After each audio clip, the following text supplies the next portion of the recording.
bite-sized bitch not bite-sized bitches, bite-sized bits and discussions coming at ya. Welcome to Bucket Bytes. I'm Ryan Papa Post. With me, I've got Josh Picard, Dominic, and Henry from Dark Fusion Systems. Guys, how are you?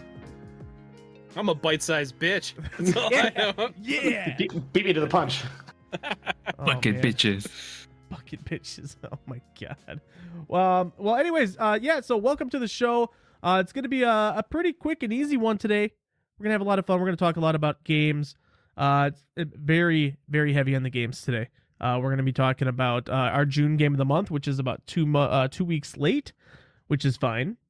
And also bringing up the summer giveaway. If you haven't heard about that, you're living under a rock, especially if you're listening to this now. So Henry, you're here with us today, not as a guest, but kind of as one of the boys today. Love it. Happy to be here. So I'm really happy to have you here, and happy that you accepted to hang out with us, because, it's the only way I can apparently, add to my friend group. Oh. Well, I'm happy to be here with you guys. We are glad we have you. We started off strong with the quacking. That was funny. Yes. So before the show, we apparently all discovered the Discord soundboard, which, yes, quack. Do you know what's the worst part about that is? When I do my Twitch streaming, I have that quack sound effect. It's a different quack, though. It is. But it's like ingrained in my brain, though. Whenever someone quacks, I just go quack.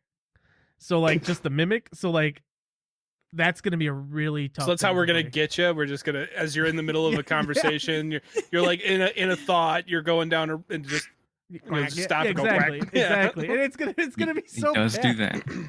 Well, because I could barely maintain my thoughts, as it is. I don't need y'all quacking out there. That's true. So yeah, we're gonna be talking about a few things today, mainly gaming. And actually, I wanted to start because Josh brought up that he got his ROG Ally. I sure did, and I'm prepared. It's right here. I would love to see it. And Ooh. Wow, those fingerprints really show. Exposed greasy fingerprints. iPad kid. Oh no, I'm sorry, guys. I swear it's not that bad. It's just the lights. So, all right, give us the juice. All right, so I literally bought this just so I could talk about it on this show. Wow. So I've had it for about a week. I got it last Sunday. So a little under a week. I got it mostly as a comparison to the Steam Deck, because I love the Steam Deck. This thing has like barely left my hand since I got it. So I was like, all right, the ROG Ally runs Windows native. Let's see if I can pop this up real quick. But so if you want a little size comparison, if you're watching, they're almost identical. That's just about pretty close in size, and I got a case on the Steam Deck, so it's the Ally is way lighter. Oh, like sure. it's hard to obviously tell just from looking at it, but like the Ally is way lighter, which is nice. It's very nice. But I have a couple problems with it. One, there's no trackpads, which the Steam Deck has. The Steam Deck has got these two little trackpads on the side, which are very nice once you get used to them, right? Yeah. So like when my thumb goes down there looking for them and they're not there, and I'm like, oh, that's right. Okay. The ergonomics are also a little weird, like the way your hands go on the back. There's Is it just these flat back there? kinda. There's lumps on there, but they're kind of tiny. I have kind of long yowie fingers, as they call them. Yowie fingers. So like the logo back there. Yeah, the logo and the lighting is really cool. But also, so there's two things with the buttons that are a real problem. One, it's got this dumb Xbox 360 circle D-pad, which if anybody played an Xbox 360, I don't know why the fuck anybody wanted to do that after the Xbox 360. Although I guess the Xbox One does it still, kind of.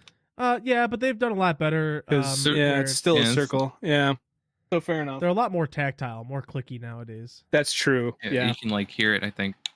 I still wish it was just a cross-shaped D-pad. Sure. And also, unfortunately, I have not really been able to play this since I got it because it does not pass the sleeping wife test. Oh. These buttons are so fucking loud. Like when you Oh shit! Interesting. I So- heard it in the beginning. yeah. Yeah.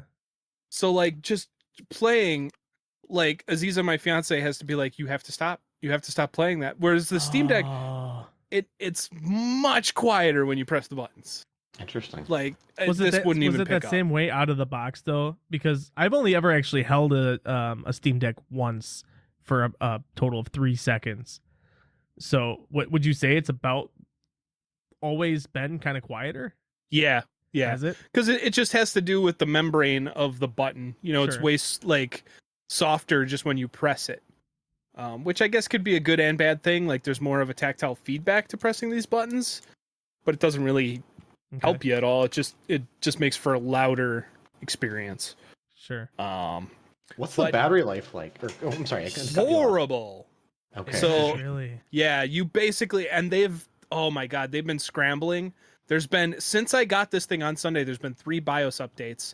And the last one, I guess people have been talking about how it has basically reduced their performance 20%. I haven't noticed, but they're trying to save battery life, so they like underclocked like Yeah. crazy with the latest Yeah. update. Oh wow! But I just play it plugged in all the time anyway. So when are you gonna throw your 4090 in on that? Well, that's the funny thing is it does have the little extension Yeah. port, like where you could plug in an external graphics card, God, which that's I so find dumb to me. hilarious. So, I technically could throw a external 4090 on there, but I would love to hear a follow up in like a month or two, if you could figure out a way to do that. no, I certainly will because I've been going back and forth between them. Sure. Because the Steam Deck runs Linux, of course. We talked about this kind of when we first discussed this, and this is 100% 100% straight Perfect. Windows. I love it. Sorry, I'm tripping over my words. But this is all Windows. So anything that runs on Windows runs on this guy. So Okay. So that is that it like does a lead. Go ahead. portable PC, basically? 110%. Yeah. Hmm. So what's nice is like Game Pass games, Epic games, like all of that, Blizzard. Nice. Like I got Diablo 4 running on here right away, which is Yeah. nice. I can imagine that being pretty slick. Like Well, you all could do that at out of the end box Steam is anyways. well, you could do that on Steam Deck, but Yeah. you gotta fuck around a bit to get it to work. Really? Right. Yeah, Oh, wait, because is and Steam only on Epic Store? well, Or, I mean, I'm Diablo sorry, Diablo. I mean. is only on BattleNet. Oh, or Battle. Battle- Oh yeah. yeah. I'm sorry. Sorry, Yeah. dumb moment. So you can install BattleNet on Steam Deck, but it requires a lot of Yeah. fucking around. Interesting. Whereas this is just Windows, so just install it like you would on any other computer, and it's right here. That does lead to some other complications, though. So we talked about it beforehand because you had asked if I thought, the Steam Deck or the ROG Ally would win, and I was like, Steam Deck 100% just because of the interface. The interface is so easy. It's so easy to just pick any game on Steam and play it on the Steam Deck. Mhm. This is a little bit of a pain in the ass. Okay. Because- so it holds true. Because it is Windows. It's just Windows. So Yeah. you have to navigate with either touchscreen or, use the joysticks as a mouse and a Oh. virtual keyboard. And that gets really annoying on the Yeah. go. Mm-hmm. Yeah, well, I mean, if Well- you've used an Xbox controller though, when like you have it connected to your PC already, like I think you might be a little bit used to it. I'd be used to navigating. that. Well, I mean, yes, in as much as you got that, but I'm talking like this is my home screen, right? And I have Oh. to move the mouse around. Oh, I You don't can't have it use the set to D- that. I was gonna say you can't use the D-pad to just like quick snap to some of the icons. and Not whatever. in everything. So That's what I was thinking too. Actually, if you could snap, but interesting. on some things you can. It depends on whether or not the Sure. application is designed for a gamepad or not. Sure. And a lot of them aren't because keyboard and mouse is the standard for a computer, and this is a Okay. computer, right? All So right. How It's many not- hours are you getting though? Like how many actual hours of battery life? Actually, I- in game. I don't mean switching between apps and treat it like a laptop, but actually, yeah, like, like I in-game- said, I can't really say because so far I've only played it Yeah. plugged in because it. So there are different performance modes, and like the top one you can only activate if you're plugged in. Sure. So I'm like, so far I've just been plugged in. I haven't taken it on the road yet. Of performance you Dom can. has a question. Go ahead, Dom. Does it get hot? Yeah. Actually, surprisingly, not that hot. Huh. Really? The cooling is very good. What about the Steam Deck? I'd say they're about equal. Like they don't get super hot, but I mean, if you put your hands right by the vent, obviously you're gonna feel hot air coming out. But it's not that bad.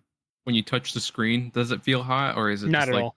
Yeah, I was gonna say it's probably way more That's on nice. the back side of that. Yeah, it's very For isolated to the vents, which are on the top and the back, and that's it. Yeah. So I will say one complaint I have is the USB-C cable to charge it is on the top, which is very annoying because like that when is you're playing, you'd like it to be on the bottom.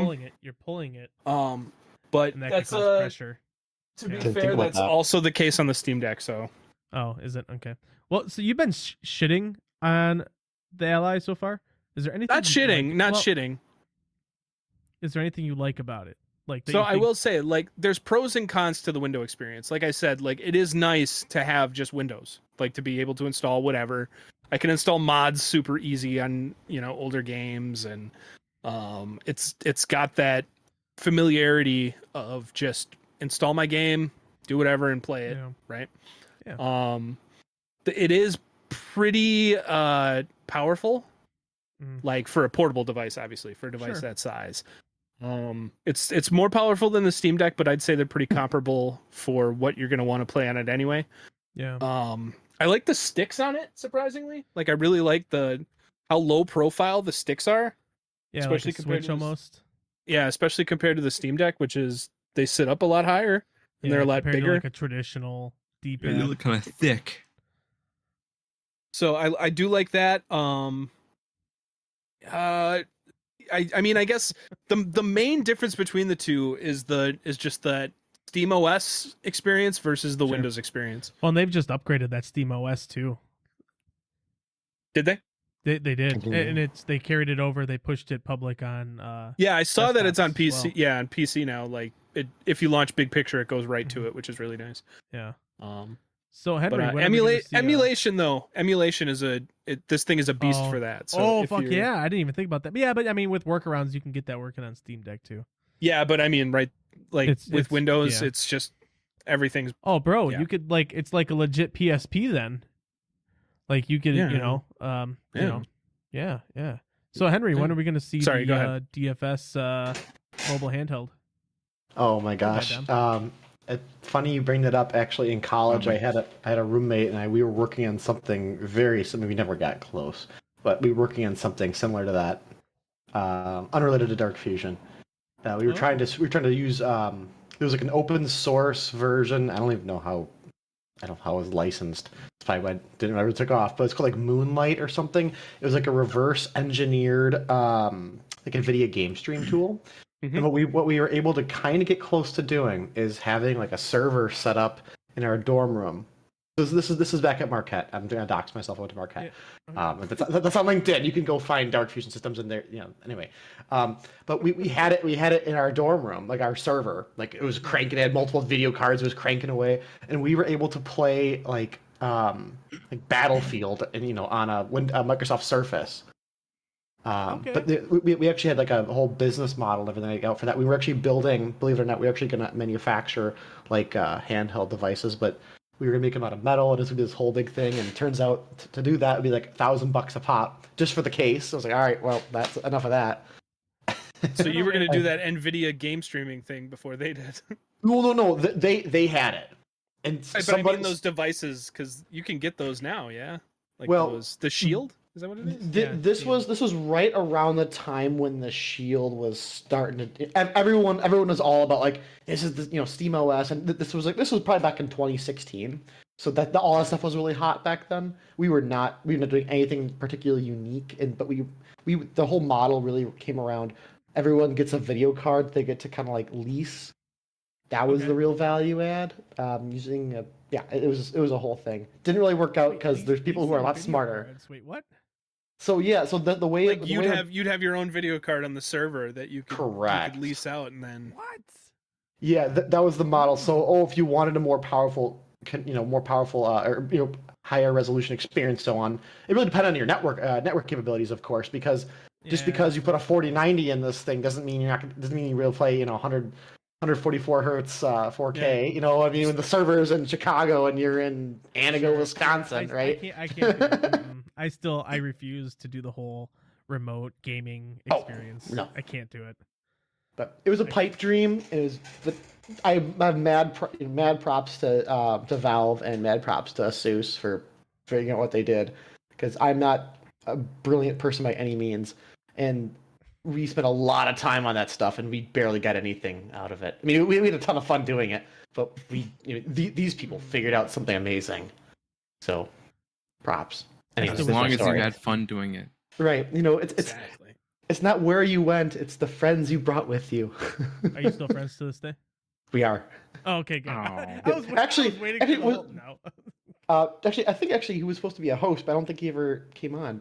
Tomas, if he's out there, hi Tomas. Oh, Tomas from Tomas. he is the Mr. He's a chef. He's the chef down in Yes. Chicago. Oh area. yeah. He's a great guy. How is Henry like our Kevin Bacon? Like he knows everybody that we have on the show. It's Never true. mind, it happens. It's true. And that when we have the guy from Fraculation come on, I mean, we could have a whole like MGC type get together at that point. Oh my gosh. 'cause all those people were from there. So I mean, That'd be obviously, fun. Tomas wasn't, which that was kind of an unfortunate situation. One day it'll Just, happen. If you'll forgive us for, well, my wife had a my wife had like a heart thing kind of at the time, and we had to No. kind of we actually went to ER and everything, and Shit. that was the first broke her that was- heart. Yeah, I did. But she's still with me. She just had a birthday. Woo. Happy birthday, Mama Post. Birthday. Yeah, she's 29 plus 4. Because that's her rule. Mm-hmm. Um, We get it. Oh, We get it. okay. Josh, you also I wanted to bring this up right away because I neglected it in the past episode. But there's a game called Firmament. Yes. And I didn't play it, I haven't played it, I don't know much about it, but I have heard positive things about it. Up until your whole well, they have issues. Yeah, so I brought this to the show because we love our talk of AI generated stuff. So Firmament is made by Cyan Interactive. They made the Myst games, Mhm. and then they made there was another game that they made. I think it was called like Obsidian. I don't remember. Yep, they had a few. So Firmament is their latest game, but like in the credits, people noticed that it was like some content was created using AI assistance, and people are pissed. Like Dude, absolutely people are so pissed. quick. People are so quick to jump though. Right? They're so quick. So were you going to go over like their whole statement, or I was I mean I can if you'd like. I got it up too. So Yeah, so- if you want to go over it. yeah, no, so basically they had in their credits, it was AI assisted content. So basically it's what I got out of their whole statement was that they used AI in a way to help assist them come up with ideas and with some kind of just creating the ideas for the artist to do. Everything in the game was still done via an artist or a voice actor or whatever, but they did use AI generation to help come up with ideas. And I've said it on this show before that AI, like I use AI for idea generation all the time. It's such a great assistive, tool to use.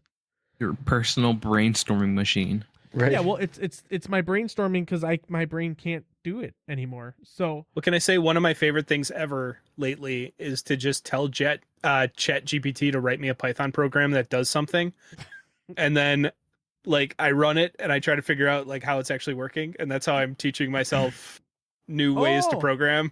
That's cool, actually. that's Yeah, actually so, pretty like- crazy. really cool. So like there's such a there is a lot of use to AI that I think a lot of people disregard just because they're like, oh well, it's just copy paste, it's so easy. It's like, yeah, but no, it's Yeah, awesome. Yeah, well, and it's not always 100% all the time either. Right. So, I do want to say that part of their kind of statement said, our narrative team elected to use AI writing tools to ideate and experiment with how information they wrote themselves is presented in the game. So there was a lot of backlash because I think people automatically assumed, as people do, that they just used AI generation to cut jobs away from artists and writers, and especially, like, I don't know when this came out, Josh. Recently, within the past month or so. Okay, so I think that was also blown up with the whole writer strike. Even could have been a big part of that, causing Oh outrage. wow, with people. yeah. So, like, I get why people would be upset, but I mean, I actually am not very mad or upset. Like, I wholeheartedly believe their statement. So, And I mean, there's such a small team too, where it's just like, and we talked about this before in the past, where it's like, how much can you fault a small team for going to AI to build a more expansive project versus hiring somebody else when they can't, like, they don't have the means. Right. So, I mean, honestly, it's a smart move, but I mean, I guess people are thinking into like the future about it. Right. Well, and they say Cyan has a talented team of individuals, in parentheses, all human beings, and parentheses, with a breadth of skill and experience, who've been working on the game for over 4 years from scratch. So, like, I don't know. I think people kind of got worked up for a little bit of no reason. on the internet, never. And I bet to them it feels like they're discrediting like the hard work they did actually put into it because they used AI like once. Yeah, that's just it. Imagine you come up with this great idea, and let's say it's not 100% your idea. Like you had the base idea, you came up with most of it, and then you heard something, or you're pulling, what's the word I'm looking for? Inspiration. Inspiration from other mediums or other materials. But, like, at the end of the day, that's still your creation, even though you drew inspiration elsewhere.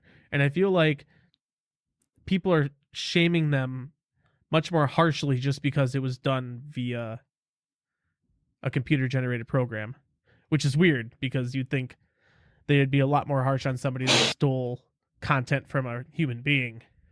Yeah. You know what I mean? I mean, yeah. I mean, Josh knows something about that. He knows a thing or two. I don't know what you're talking about.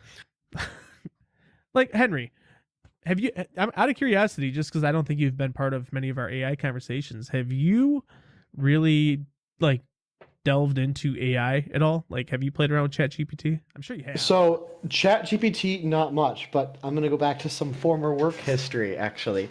I was, before doing Dark Fusion Systems full time, I was at a company called Speciate AI, and it was like a data and analytics and like market insight tool. And basically, what it was a startup, of course, and what it did is you would have these huge libraries of like scientific papers, and just basically like peer-reviewed studies, as well as some kind of more Google-oriented, like just public-facing internet too. But what it would be able to do is it would look. Let's say you were let's say you're a Milwaukee tool, and you wanted to find out what your competition was doing in the marketplace, what the sentiment around those things that those companies were doing. It would be able to look through, in the time frame that you wanted to look at, what Black and Decker was doing and how people responded to it, and it can give you the articles which it came from. So that was actually I worked on that for about a year, and that was incredibly powerful. But it wasn't the kind of the AI that we think of, like a ChatGPT or a Cortana, right? Or like really advanced like Halo or something. Right? It wasn't anything like that, but it had its whole own set of parameters that allowed it to be an incredibly powerful tool. When it worked right, it was incredibly powerful, and it produced insights that you would not be able to get anywhere else, which is very unique. But again, that's a totally separate type of AI. So that's I have hands-on experience doing that. We worked with a bunch of really cool engineers. It was a wonderful experience. But the whole ChatGPT thing, haven't even tried it yet. So TBD. I was thinking about that. I'm kind of surprised actually. Guys, it's it's been a lot of really cool stuff going on. So TBD on that, like I said earlier. But that's where my mind's been.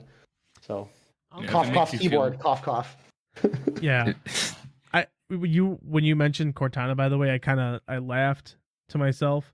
I wasn't thinking of Halo Cortana. I know. I was thinking of the Cortana that Microsoft throws in your Windows. Right. And that's what I thought you were talking about. And I'm like, that's what I thought you were talking about too. She's so dumb. Get her away. I don't want it. I'm talking about one of the saviors of the human race in the Human Covenant War. Come on. Well, I mean, for the most part. Until Halo 5. By the grave mind, and that's true. Yeah. That's just a menace, but things such is life, right? She just talks to you all the time and slows you down as you're trying to blow up brutes. Yeah, and these things happen. I'll never forgive Cortana for just slowing me down in Halo 3. I really Did you sacrifice me to complete your mission? Could you watch me die? yeah. I know exactly where I am in Halo 3 when she says that. Uh-huh. And the whole view goes mm-hmm. Oh man. Burned in my brain. I've never used ChatGPT before. Dude, you're a college student. Get on I haven't even been there on the website or anything. Why not? I don't know. I just never wanted to use it. How are your grades? Yeah, you got papers to write, bro. My English grades are really good. No, I like writing. Yeah, but okay. But what about all your other grades? Well, I guess AI is not used for searching to find answers. Like that's one of the things like AI is kind of bad at, especially ChatGPT. It's not used as like a Google. You can't really. I mean, you can, but you can't. I mean, like I see ChatGPT used more for like writing papers about either like English or historical things, and like I don't like doing that because I want to become a better writer myself. I like that. Yeah, good job, Dom. School is cool. I can't wait for capitalism to just beat that optimism out of you. He's got so much to learn. Sorry, oh, jeez. So it's okay. Is it okay? Is it actually okay? I'm sure it is. We'll find out. For now, it is. We'll find out later. I can't wait to watch Dom's growth on this show through the years. Just watch him come from this nice, innocent, youthful young man to a highly cynical, just hates the world. Yeah, bald as the rest of us by episode 200. Dear God. Happens, man. Don't joke. It comes and gets you. The next thing you know, you're like me. They'll come. They'll come in the night. That's it. Can't take it. It's mine. It doesn't matter. It just falls out, bro. It's gonna give up on you. That's how that happens, by the way. You're lucky to last as long as you did. Oh, sure. Yeah. I'm trying to grow it out long too. That's not long for you? I'm wanting it longer. Oh. No, okay. Not if you lose the match at Bucket Fights. Yeah. They don't know about that yet. Bucket, yeah. Oh, sorry.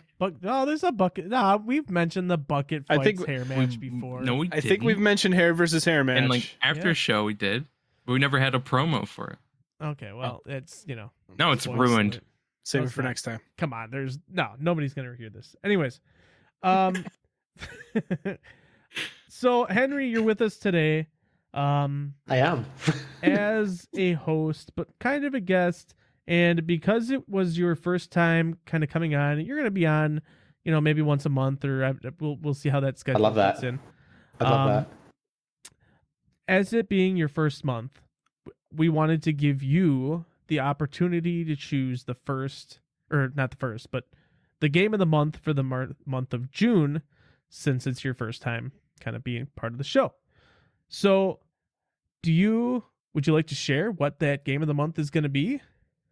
Yeah, we decided on Banished, correct? That is correct, Banished. Oh, Banished. Yeah. So I don't know if Josh, I don't know if you've ever played Banished before. Never heard of it. It's oh my god, it's a this beautiful is a crime. Sorry. Well, I mean, if you don't play city builders or RTS, yeah. That's what I was gonna say. If you don't, if you're not like an absolute complete degenerate nerd like me, you're not gonna know. I was trying to get my fiance to play this actually because I found it because she was into a game called Outlanders, which was a mobile game that's on Steam now. Okay. And she was trying to find something like it, and I saw this, and I was like, you should try that. Oh, dude. So for sure, like and I'm not, since Banish is our game of the month, I'm not gonna bring up don't games that don't shift it into a different game. But Banished is, I think, one of, and Henry, please correct me if I'm wrong. I'm sure you've put many more hours than I have. I've only got maybe around. Let me see how many I have. Ooh, I was gonna say I gotta look actually. I just re-downloaded. Oh shit. Okay. Well, maybe I don't have as many hours as I thought I did. It's got like 16 minutes. No, I've got like 5 hours into it. Only. Oh, that's nothing. I was gonna say, compared to other city builders, I've got hundreds. So. There you go. But are you looking it up? A lot of city builders are heavily inspired by Banished for how how the game actually runs, right? So just talk about the game a little bit, Henry. So I think it came out. No, it's okay. I think it came out. Was it 2014? Maybe. Oh my goodness. Maybe 2015. It is a few years ago now. And what Banish is really about. So it's like a survival city builder. So basically, you're like it's trying to how to explain it. I guess imagine like it's. You're settlers. Yeah, you show up in the new world, and you get basically like a barn, some food, like a carriage full of goods, and like a huge forest of rock and minerals and so on, and trees and everything, of course. And maybe you get, depending on the difficulty level, you get seeds, like actual crop seeds. Yeah. Maybe and you maybe one or two different variations depending on what difficulty, and you have to create a thriving society based on that. And you have weather to consider, you have disease to consider. There's the actual actually creating a dysentery. A lot, a lot can. But creating also like a healthy environment where you have variation of food. And this sounds fairly easy when you talk about a game like I love City Skylines, but that's a game where a lot of it kind of just forces itself to work. You really have to guide your people's hand through it the whole way. Like City Skylines, you create something and just kind of let it go. It'll at least basically function. You won't have death waves. Everyone can just starve out in the first year. That's it, and you just reload. Or you've had one save for 20 hours. You've worked so hard on it. Dysentery hits. You get hit by a tornado. A bunch of nomads come and give you a disease or something. That's it. There goes 20 hours of your time. Ooh. So creating a systems in your society. Maybe it's food reserves. Maybe it's having the right amount of medical staff. Having medical herbs in reserve. It's this whole multi-layered game, and there's a crazy amount. At least back when I was playing it quite a bit, I got like 400 or something hours on it. But back when I was really playing it, there was a crazy cool modding community. It was very active, despite the game being 8 years old now.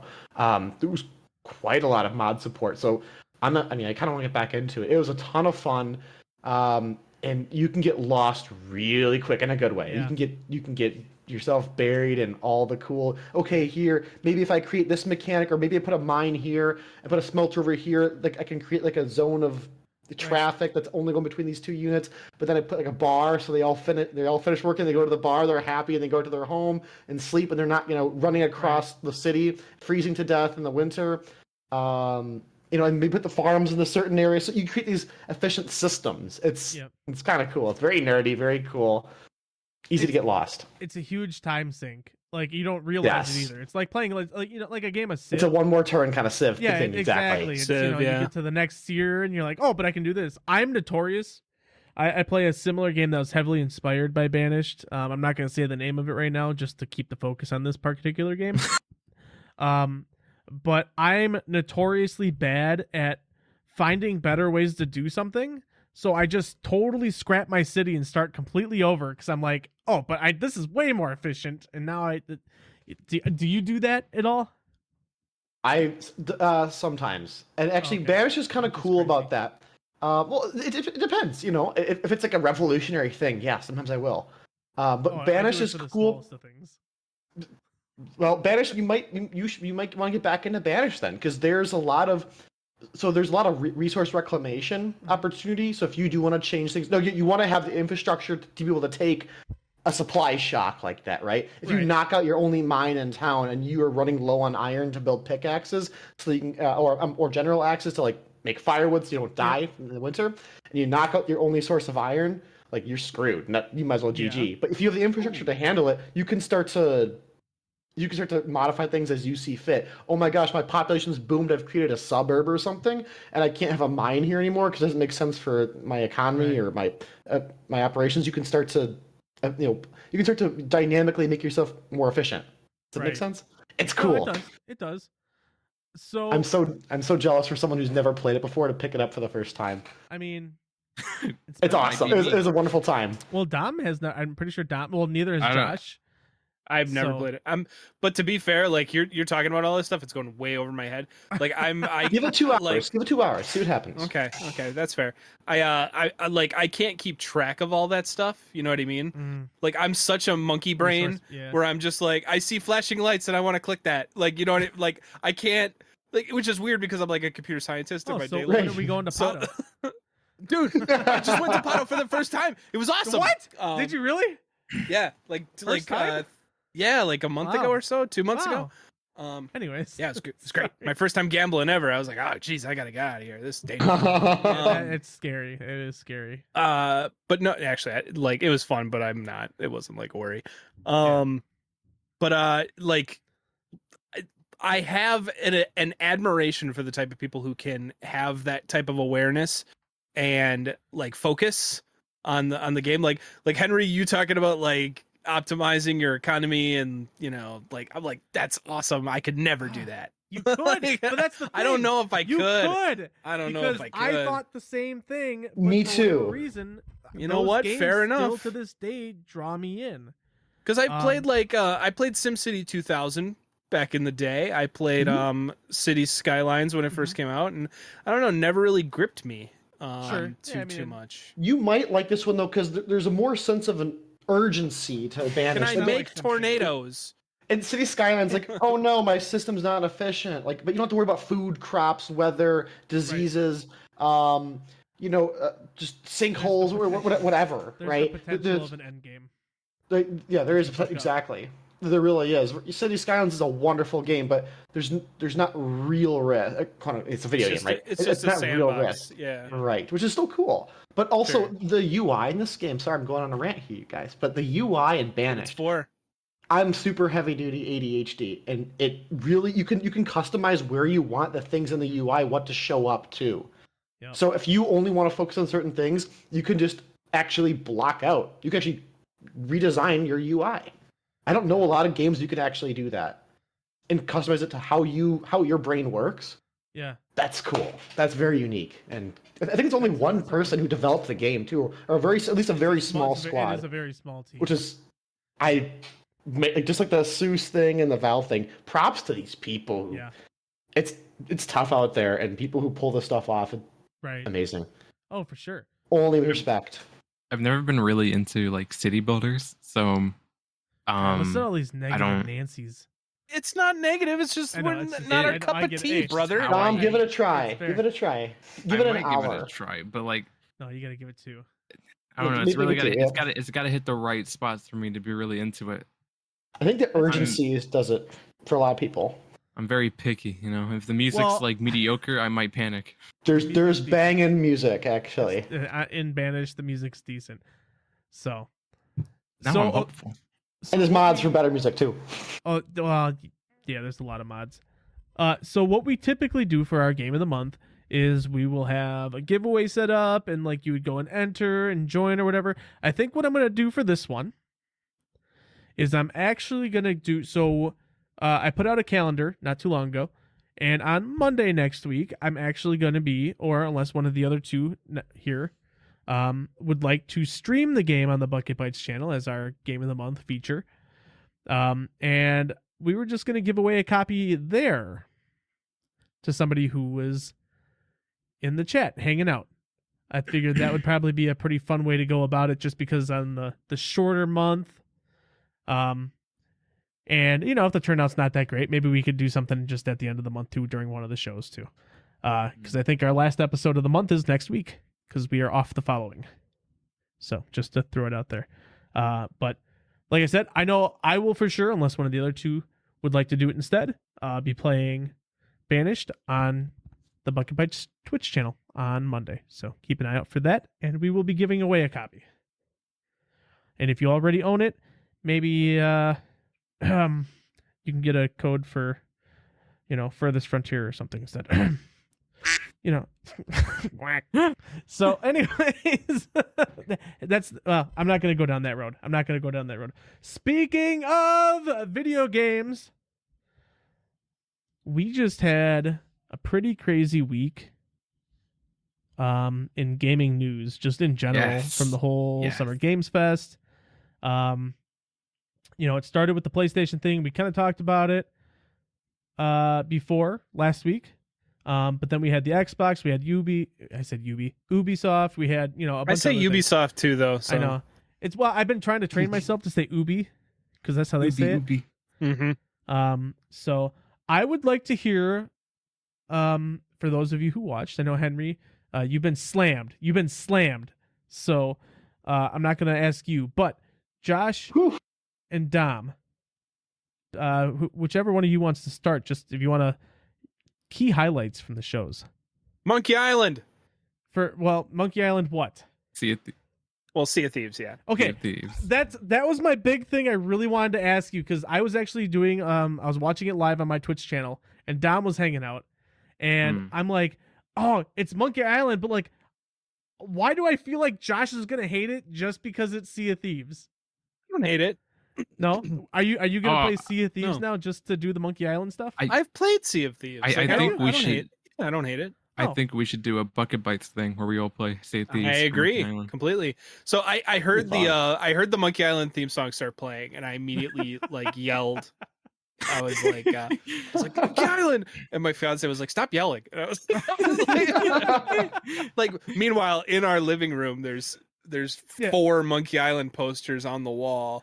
Yeah, there's no context clues there to, I love Monkey Island so much. So the music started playing, and it was Microsoft, and I hadn't heard any rumors about anything Monkey Island. So the moment it came up that it was Sea of Thieves, I was like, all right, that makes sense, and that's actually kind of cool. Did you see online that the Sea of Thieves Twitter account was going back to old tweets from years ago, to everyone who was tweeting at them saying, hey, we need a Monkey Island thing going here, and hey, it took a while, but we did. Yeah. Here it is. You're welcome. That's awesome. I thought that was a really cool PR move from really Microsoft, cool. actually. Also, Sea of Thieves is one hell of a game. Even though I feel like it's dried out for me, that game is still really solid and fun. I like it. Sometimes. I like it a lot. But yeah, you're. I don't know. I've played it a few times, and it's just I don't have much to do. But right. It seems like there's a storyline, and they got all the voice actors back besides LeChuck, but his voice actor unfortunately passed. But and that was before the last Monkey Island game too. They had a new voice. It was slightly after, but they had a new voice actor because he was sick. Right. But yeah, but I'm super excited to play through the story. I'm super excited to visit Monkey Island and Melee Island in 3D, for the first time ever. Just be able to explore the islands. That's awesome. That is so awesome to me. So yeah, I will be there with bells on, man. I'm very excited for that. Also, very quick piece of trivia. So Monkey Island was based off of Pirates of the Caribbean, the amusement park ride at Disneyland. Oh, wow. Was it really? Yes. They were going to make, Disney was going to make a Monkey Island film, an animated film. That fell apart, and they reused a bunch of the elements in Pirates of the Caribbean, the film. Oh. So there's a very long-standing kind of tie between those two franchises. This is the first time they're actually crossing, because if you guys remember, there is a Pirates of the Caribbean Sea of Thieves thing, and is it good? It's pretty solid. At Stan's used shipyard, he's selling the Black Pearl. From Pirates of the Caribbean. So for the first time ever, Monkey Island and Pirates of the Caribbean are actually like together. Are actually overlapping for the first time. I thought that was fucking dope. Dope. All right, I wouldn't that's a doubt word that that gets me pumped up, man. Just like when someone says dope, like it's they mean dope. it, and they but when they mean it, like there's a whole different like feel behind it. I love that. Oh, I mean it. I love Monkey Island, man. Anything Monkey Island will get me excited. When I heard those 3 notes, the doo-doo-doo, and I was like, all right, I'm in. Whatever this is, I'm in. So, and very I'm excited. sure the expansion will be good because Rare and Sea of Thieves, their past storylines and things have been always very well made. Besides being a little buggy, but they usually fix it pretty fast. And I wouldn't doubt that the Monkey Island one's going to be a fun little experience. Yeah. And there's a lot of exploration in the DLCs too. You can like say fuck the main quest and just run around the island for as long as you want. That's what I'm excited for. Just run around Monkey Island. Oh, I can't wait. Dude, what was the game, Josh? A long time ago you made me play it. Shit. Oh, it was Just Cause. Just Cause 2. Just Cause. You know where I'm going with this, with the hatch from Lost. Yes. Yeah. I remember I bought that game just because you told me about that. I don't know why that reminded me of it, but you that was one of the coolest Easter eggs ever. If you just flew over a random island in a plane, your plane would break in air, and then you would have to land, and there was a hatch on the island. And I think there was something that was supposed to represent the smoke monster too, but I don't remember what it was. Yeah, that's years ago. Probably like 08, 09 maybe. Oh my gosh. Yeah. Damn. I love that game. People have been suggesting the Just Cause franchise for me for years. I gotta do that. That'd be a good one, mainly because I don't remember anything from it. There was a story, like that's what I always say. Like I was just running around blowing shit up. Yeah, just blowing shit up. Anyways. You guys said 2008, right? Yeah. 2009 I was thinking, but I was 5. Yeah. Yeah, I mean, My gosh. you were at least Shut up. So Dom, you kind of watched it with me. What was something, without going into some of the heavy hitters, what was something that really stood out for you during the show? For like the smaller ones? Yeah, like I said, just not like one of the heavy hitting games. For me, would the Star Wars one count? Yeah, but were you actually excited for the Star Wars? Because you've been shitting on it. I want to like talk shit about it. Talk shit about it. I'm so it stood out in a negative light to you. Okay, first of all, Ubisoft is making it. Yeah. Ubisoft. Ubisoft. I hate those people very much. And it's a Star Wars game with like a generic character being like the main character when there's so many like different things you can do in Star Wars, but it's like classic sexist wants to play as a man. No, it's not that. He wants to play as Mando. That's what he wants. He wants to play as a Mandalorian. I'm very biased against that. I want to be a Mandalorian. I'm not even gonna. That's honest. Oh, that was good. That was really. That good. works. I missed it. Did I miss a joke? I said you want to play as a Mandalorian. Oh wow. Wow. That's okay. I do want to say on that game, I think it's cool because they're kind of treating it. I'm not overly excited about it because it is Ubisoft, but Ubisoft. I'm sorry. Don't flip flop it on me. You can't do that. Okay. So just if it's not already known, but at this point, I do not like anything Ubisoft makes. Don't say it. I'm look, the bit's over. I've done it. I can't go back to the well every time. I can't remember the last time I liked a Ubisoft game. Watch Dogs? I didn't even like Watch Dogs. The first one was okay. I didn't like the other ones. I liked the first one. I'm sorry. I think Rayman Legends was an Ubisoft game. Mm-hmm. I like that game. Anyways, Far Cry? Any of them? Oh, I do like Far Cry. I liked the Far Cry 3 was the last time one I liked. Okay, well that's far back. Did you play 5? I did not. Five was- but five I've was heard it's okay. actually pretty. 5 was decent. like a clusterfuck, isn't it? I heard it was. Yeah. Okay. Five was a lot I of mean, fun. like chaos. I liked mean, 5. Oh yeah, it was a lot of chaos. Rocksmith. Oh, actually, do I you know never what? heard No of that. bullshit. I actually like that game. There's this guy. Yeah. There's this guy. I watch him all the time when I'm working, and he's just sitting there rocking out playing Rocksmith, and he's actually a pretty decent guitarist, and he's self-taught only from Rocksmith, and I think it's the coolest Nice. fucking thing. And I want him on the I show. like someday. when people lie online too. Well, hey. Mario and Rabbids. Did you play that at all? No, my kids did though. They had it. Rainbow Six, Which Oh, one? Siege sucks. Siege. ass. I don't like Siege. Extraction. No, I don't even know what that is. What about Just Dance? Come on, Game of the Year every I year. owned it. There's actually a picture, Josh, from a long time ago when I was playing Just Dance on Connect. I think it was Just Dance. And I posted the picture of me like jumping up in the air. And Josh's comment was, "Oh, Post, the only reason this picture is your profile pic is because you don't look fat." Wow, I was an asshole. Jeez. But it made me laugh. But at the time I was actually much thinner than I am now. I don't remember saying that. I'm sorry. I'll find it. Sorry. No, it's okay. I'm a different man. I'm a different man now. I've learned a lot. I've grown. Anyways, but no, the point I've I was also trying to make- grown myself where now I would post pictures where I didn't look fat. So I understand. Well, it happens to the best. Time's of a us. bitch. I know, right? Time. Yes, it is. It very much is. But the point I was trying to make was, I'm actually kind of excited for the Star Wars game, even though it is Ubisoft, because of the fact Ubisoft.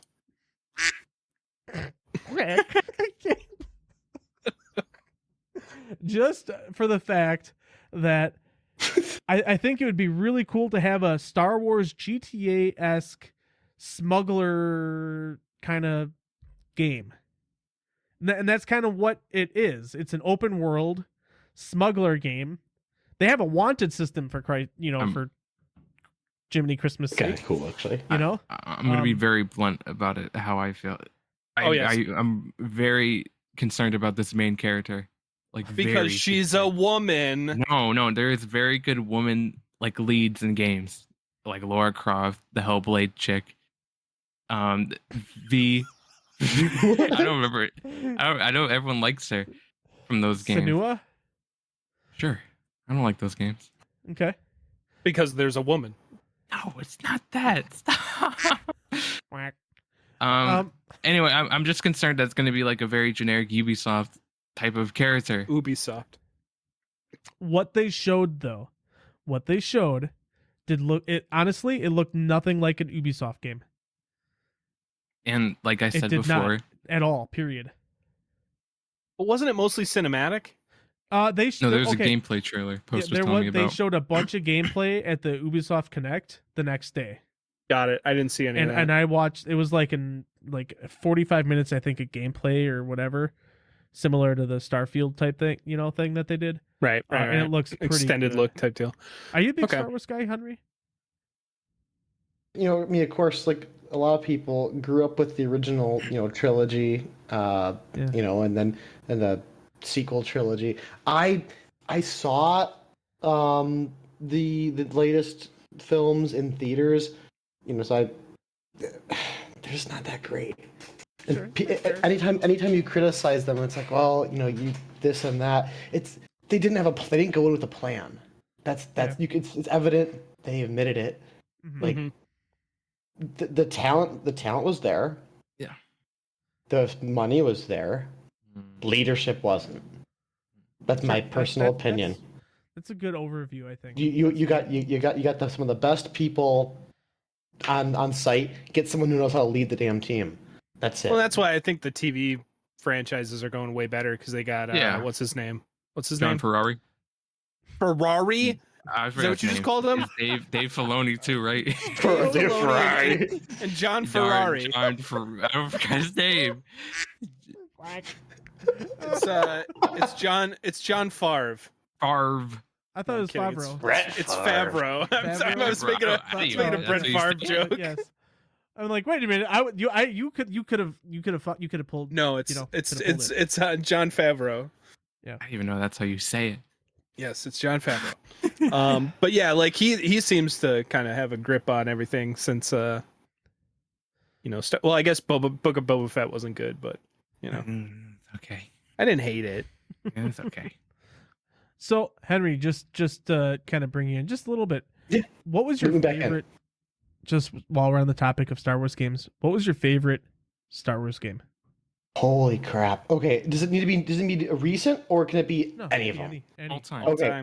Okay, I know it's actually now that I've replayed it as an adult. You can't say KOTOR. No, don't worry. So, it was Star Wars Rogue Squadron 3 on the GameCube. That was not objectively not like the most amazing game, but I had so many fond memories of using I think it was Boba Fett's ship and just really being a dick to my friends. Is that Factor 5? I think that was Factor 5. It had this like I don't know, but it had this like mine that would go. Yeah, it's Boba's ship. Oh, yeah, you would troll on people who had never played the game. I was bad. That was Factor 5, one of my favorite game developers. Yeah, that was a wonderful game. It was stable. It was fun. I mean, obviously it's easy to say Battlefront or something like that, but no, Rogue Squadron 3 was it, man. That was my favorite. Of course, there's all the Jedi Survivor and all these beautiful games. I think the games actually have it going more than the normal multimedia stuff. I think. Correct me if I'm wrong. I haven't done a lot in the Star Wars universe in a while, but.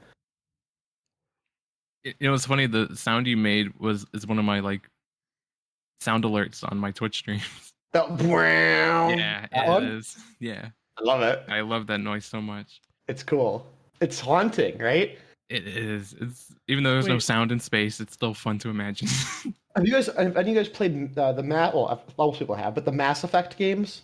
Oh yeah, I am. So you guys know the Reaper horn? That's cool too. Wait, what was this? What was it?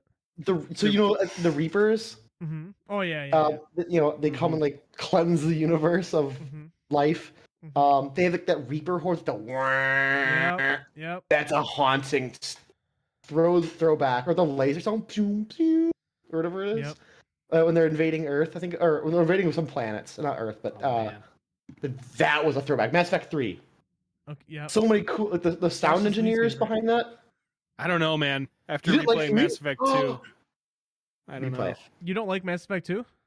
Dude, I replayed Mass Effect 2 and I fucked it all up at the end and I got so mad. Yeah, well, see, but that's that's just it though. Like that's. But the first time I played Mass Effect 2, I did everything perfectly by chance, like by happenstance. I just happened to do it perfectly. Yeah. Nobody died. Everything was great. The world was awesome. And then I replayed it recently and I'm like, all right, I put so much time into it. I played the first game like almost 100%. I played the second game almost 100%. And fucking everybody was dead by the end of it. And I was just like, fuck this game. I don't know why I like it. There's the Picard flip-flop I've been waiting for. Dude, it only took fucking 15 years or whatever. But no, I don't know. Like, I didn't hate Mass Effect 3. I hated the ending. That was it. Yeah, it was just the ending. Mass Effect 3 was actually a pretty great, fun game. It was a great. I love the multiplayer too. That multiplayer. Yeah, I remember playing that too. That was so much fun at the time. Post always tells me that I need to play those games, but I just keep. You do. Putting it the Legendary Edition is so good too. Yeah, I still haven't played all the Batman games either. I'm really behind. You should play Arkham games. Yeah, I only played Arkham Knight. Do Mass Effect. No, you should. No, you should go back. You should play Arkham Blackgate, and that's it. And then just be happy for the rest of your life. Yeah. So. Kidding. Blackgate's not that good. I've never even heard of that one. It's like it was I think Vita and like DS game that they ported to PC, and it's not that good. It's a side scroller. It's like a Metroidvania. Ooh, another game on the showcase that got me excited was the reveal of another Like a Dragon game, and the trailer was my new favorite character, Ichiban. He was naked on a beach in like Miami, I think, or he's somewhere in California. He was naked on a beach, and the scene they shot was like things covering up his penis the entire time. So good. It was so it was good. so funny. It was the Austin Powers style. Yes. Like, yeah. It resonated so hard with me. I've never played blew my mind. Games. Well, I've been watching Azizo play through all of them, and what blew my mind was just hearing English. Like, now that he's in America, like, I was like, what the fuck? It threw me off too. I was like, shit, that's so weird. I'm really excited for that. They had they had a summit or showcase thing shortly after that one, after the Microsoft showcase, and no gameplay of it, just a couple cutscenes, but it's enough to like get you hooked in, especially because I know the characters in that game. Now is that 8? Like officially? You know what I mean? Like is maybe, I don't know. I don't think there's an official 8, but that might be official. I don't know. Because from what I remember, with the last time they talked about sequels, there was going to be the Gaiden game, which is the man who forgot his name. That one's canon, by the way. That's actually happening. Yes. It's canon, which is weird, but we'll go over that later. And then they were going to have an 8, which is going to be Kazuma and Ichiban. That's okay. So yes, this is the 8th game then. Okay, that is the one. So Kiryu is going to show up in this one. And yeah, in the naked American one. They said that he is there's 2 protagonists. It's him and Ichiban. So I think he plays both of them. Yep. And he's going to be he's going to have gray hair and be a hot grandpa. Yeah. I do want to say the marketing was on point, because as someone who's never played any of the Yakuza games, like a dragon. Play that one. It made me want to play that. Yeah, the weird thing is though, because this one is probably going to be a turn-based RPG as well, because really? Gaiden's going to be more of the action. Gaiden's going to be on the Dragon engine, which would be more beat 'em up style. Right, sure. right. Okay. So Yakuza forever was like a beat 'em up game. Oh, Jesus Christ. And they always changed engines as well. Yeah, and no, this is fine. With 7, they switched to a turn-based RPG, like out of nowhere. But people loved it. Apparently it was really, really good. So I 100% that game. I barely 100% games. I have not seen that one at all yet. I'm working on it. Don't worry about me. No, you're good. I've not seen that one yet. Ziza hasn't played that one. But I don't know. I'm excited. I like Persona a lot, so if it's anything like that, I'll be in. There's so many Persona games. Yeah. So like there's only P4. 5, but it's so crazy that they had P4 Persona 4 on Game Pass, because they just started throwing them all on there. I've never played any of them before. I don't like anime. I don't like a lot of that stuff. But there's something about that game that like drew me in, and I'm like, holy shit, I actually kind of really enjoy this. My daughter was making fun of me for playing, but yet she sat there and watch me play it. I was gonna say, because Persona 4 is interesting in that you're solving like almost like a murder. Was it 4? Maybe I was playing 5. It's the one with the school. Well, they all have schools. Oh, yeah, they're like high school kids, I think. Yeah, they're always high school kids. Mm-hmm. But 4 is they're like trying to solve murders that are happening with the Midnight Channel. If you remember the Midnight Channel. Okay, then that was 4. 5 is more of like trying to get justice for, people who are wronged by other people. No, I was playing 5. That's what I was playing. 5? The Phantom Thieves? Yeah, I'm pretty sure it was 5. Okay. 5 is really, really good. Like 5 is a perfect place to start the Persona series. Well, good. Then I'm glad that they hooked me in. They hooked me in. But while we're on Persona, also announced was a remake of my favorite Persona game, Persona 3. Yep. Reload, I think is what they're calling it. What was it? Reload, I think. It could have been. Yeah, I don't have the list. I don't have the list up in front of me right now, unfortunately. I think it's called Persona 3 Reload. Jesus Christ, correct. I spilled so much. But it's removing the fatigue system. Which I'm okay with, because that kind of sucked. It's just a time waster. You know what I mean? Sure. So the fatigue system was basically, if you took your team out, they would have to recover for a certain amount of time before you took them out again. Oh, that seems like it ruins like the fluidity of like a game. It's like, who cares? Just let me take my team out and grind. Right. So I'm fine with them removing that. Yeah, I feel bad because we weren't able to fit it into one of our previous episodes, but they actually like leaked it ahead of the Microsoft showcase. They posted it on their Instagram on accident and then took it down right away as if nobody fucking noticed. Oh, you gotta love it. You gotta love it. Yeah, shit.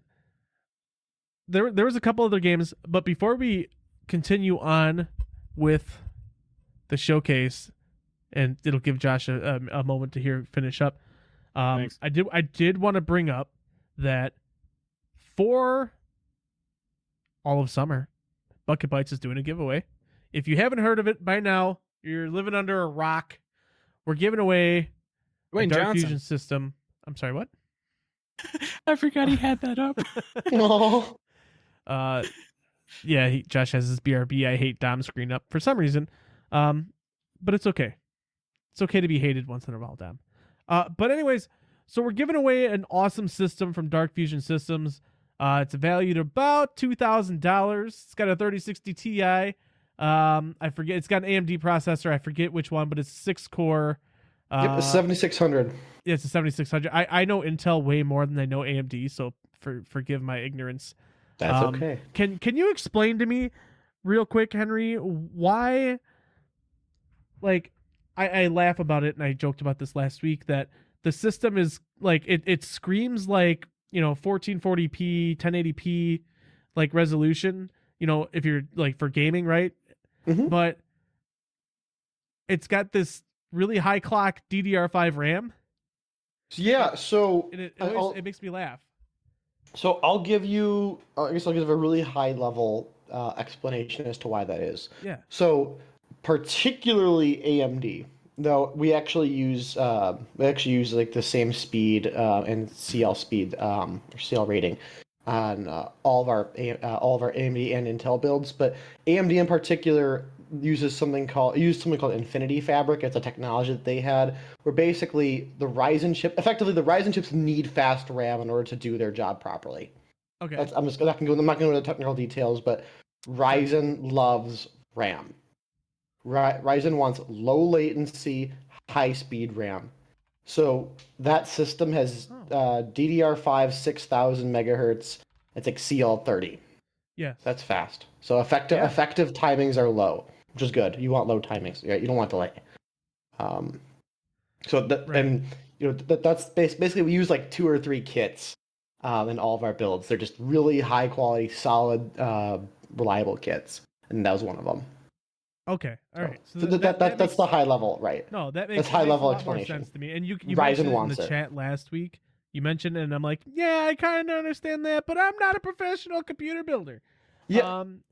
But the new sweet spot for Ryzen is about 6,000 megahertz. Actually, that's the new sweet spot. And DDR5 has a faster, higher frequency, I guess is the casual term. Sure. Because quote unquote, fast RAM in DDR4 days was 3600.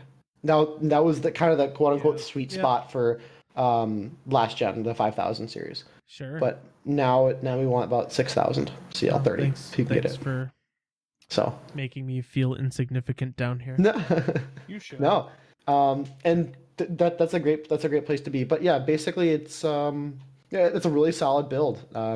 That's actually very, very similar to the one I use every day. Like actually, I think it's exact same. I think it might actually be the exact same card and model too. The one that's on my daily drive. Yeah, sure. I use it for video work. Well, like I said, when we were thinking about how we were going to build the system, what we were going to put in it, what kind of performance it had to be, we wanted to make sure that it was, obviously it was something that people could enjoy, play all the newest games, at a decent frame rate, at a pretty good resolution. Like, I mean, you're not going to be doing 4K, 144 hertz playing, Control or that's an old game. Or Cyberpunk, right? You're not going to be playing, something like that with ray tracing on and everything. But you're going to have a really you're talking 4090 territory then. Well, that's just it. Right. But you're going to have a really good gaming experience, pretty much with whatever you're going to be playing. And The system looks good. It's beautiful. It's got the Bucket Bytes Paradise Blue. Very pretty. It's a gorgeous system. Yeah, that blue. It looks way better in person, by the way. Yeah, it does. The pictures don't do it justice. So if you're pull it up. It's gonna active camouflage out again. I didn't bring it down here for this episode because I did the reveal last week. But if you're in chat right now, you can do !summer prize !summer prize in chat, and that will link you to the bucketbytes.gg/summer-giveaway page, or you can just visit bucketbytes.gg and go to the summer giveaway page. You can enter there. Anybody in the 48 contiguous United States and 18 plus are able to enter with no purchase necessary to win. Unless you want to make a purchase. I mean, do that. Well, it's funny you say that, because if you didn't want to wait to see who wins at the end of August, you can also just go and buy one from Dark Fusion Systems. And we have a discount code through Bucket Bytes. That's discount absolutely code. right. Beat you to it. It's you did. You stole my thunder. I stole your thunder, baby. I'm useless. Quack. Just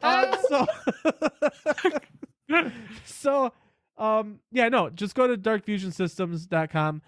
Mention Bucket Bytes when you're inquiring and checking out, and you'll get a sweet $150 off your build. And that'll just help further cement our partnership here with Henry. So Henry and gang. Henry and gang. True. It's not just Henry. Henry and gang. Yeah. I did want to ask you, Henry, just real quick. Yeah. If somebody wanted a 4090 in the Dark Phoenix Pro, could they get it? It depends on the model. Okay. So you could get a 4090, provided you can fit a 4090 Founders Edition. Only the Founders. Because yes, to my knowledge, there's not any third-party board partners or board partners that have a card that's gonna fit. Last I looked, I mean they're huge. It's a $1,600 video card, and they're big.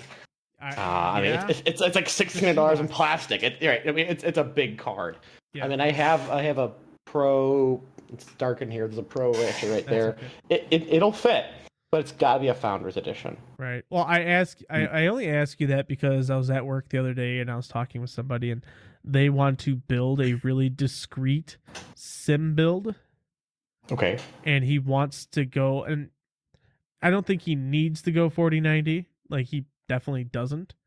But he wants to do the 3 4K array monitors, you know, so he can run everything at Ultra. And like he's kind of probably pushing 4090 territory for what he wants to do. If you're pushing 3 4K monitors, I mean that's your best bet you have right now. Yeah. Yeah. But he's also considering doing VR, in which then he does not need a 4090. And I told him actually to reach out to you, so I hope he does. Love that, dude. All this. Tell him to mention Bucket Bytes. I did. No, trust me. I did a whole spiel.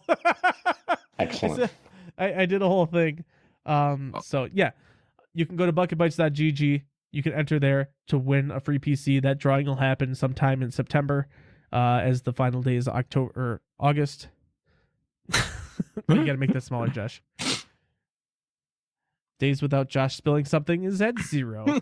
That's my new favorite counter. Also, like I said, if you want to build yourself, the really cool thing that Henry does is like he caters to what you need. And actually, like right now, I have conversations going with Henry at Dark Fusion about a build that I'm going to be buying this summer. And he really does go in depth on like, hey, what are you using it for? What programs are you going to use? Like he's really doing a lot to make sure it's catered to what I need, and it's going to be the most efficient system that I need. So that's always our goal. So, dude, all this PC talk makes me want to get an upgrade because this little tank I have over here. Yeah, yeah. I know a guy. I know a guy. Yeah, I need to get an upgrade, and every time I just like think about it, it's like I don't know when I'm gonna actually upgrade it. Right. Well, I mean, you should upgrade it soon so you can play fucking Skyrim for me. Well, I mean, like the graphics card's like like breathing out smoke when I try to launch Skyrim. Oh no! It's just trying to be the dragon. Wow, role-playing PCs, nice. Yeah. I like a did smoke want to machine. mention just because Old Man Assassin out in chat said Dom will win because he wins everything. That's true. I Dom's can't not participate eligible. in this one. I Dom, made you're sure out by this that- time, buddy. I can't get it. No. I made sure that nobody from Bucket Bytes or their immediate families can win the system. So Wait, my sister can't win. Sorry, Jess. Stop listening now. there's no point. So one last thing. I know this is kind of dragging on, and I apologize. But there's a lot to get out about it. Because you guys are either watching us live right now, listening to us on Spotify or your favorite podcast platforms, or you're watching us on YouTube as a replay, we give away special codes. So ideally, if you want to be really smart about it, you could watch us live, then listen to us, then watch the YouTube replay, and you could potentially get 75, actually, I think it's actually 80 total entries per episode. So the people who listen have the best chance to win. Okay? So right Use your now, big Smart. brain. I'm going to be Smart. giving you the live code. Just give me a minute. I'm actually on the wrong page. Fancy that. Nice. I know, right? Look By the way, me to go. clarify earlier too with the video cards. So the card that's in the giveaway machine is a really nice Asus 3060 Ti. I have the MSI version of that. Basically, it's almost the exact same card, but just by MSI. That's both are amazing cards. Like, Well, it's overclocked The too. And can I ask you, because I know what this is. Well, here, let me give away the code first. yes, So for the live stream code, or if you're listening to this on audio or video only, you'll get your respective codes. But today for the live stream, it is code F as in Frank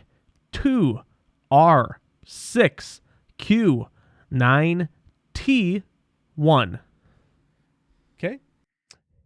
That is your code.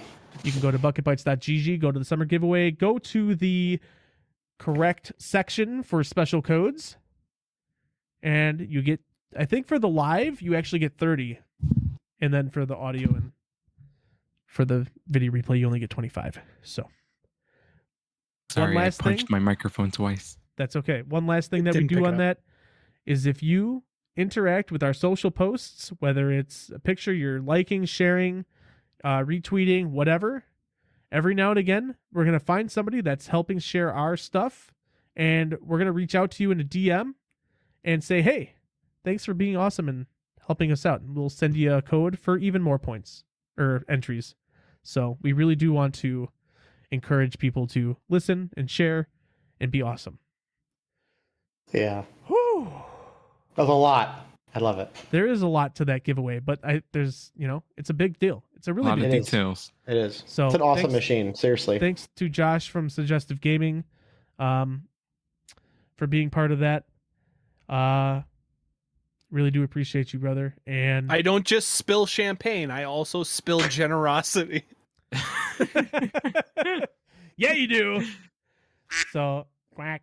Oh God, dude, it's ingrained in my no. brain to do that. Oh. I can't break it.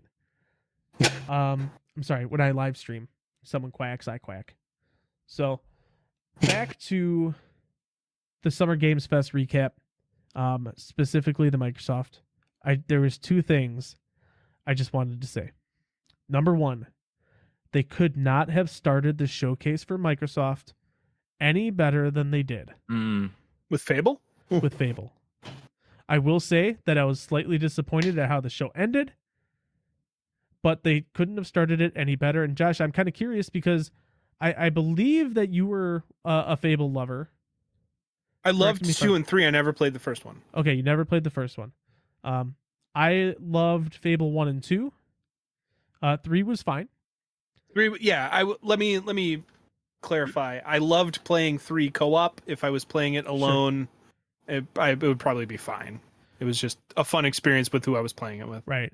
So Playground Games, you might know them from Forza Horizon games. I think that's pretty much Forza. all they've Forza. Love whatever, those.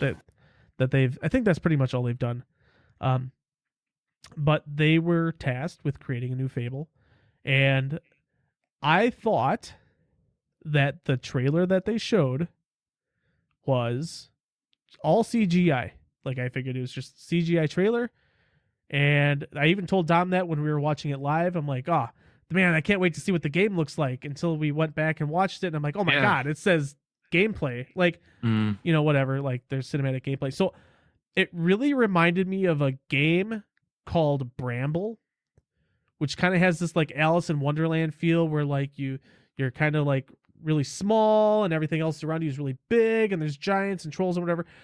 I'm curious, do you think that the new Fable game is going to, I mean, obviously there's a giant because they showed it in the trailer. Yeah, Richard Ayoade. Yeah. And Dom, do you know who that is, by the way? Say that again. What's his name, Jess? Richard, I don't know. Richard Ayoade, I think is his last name.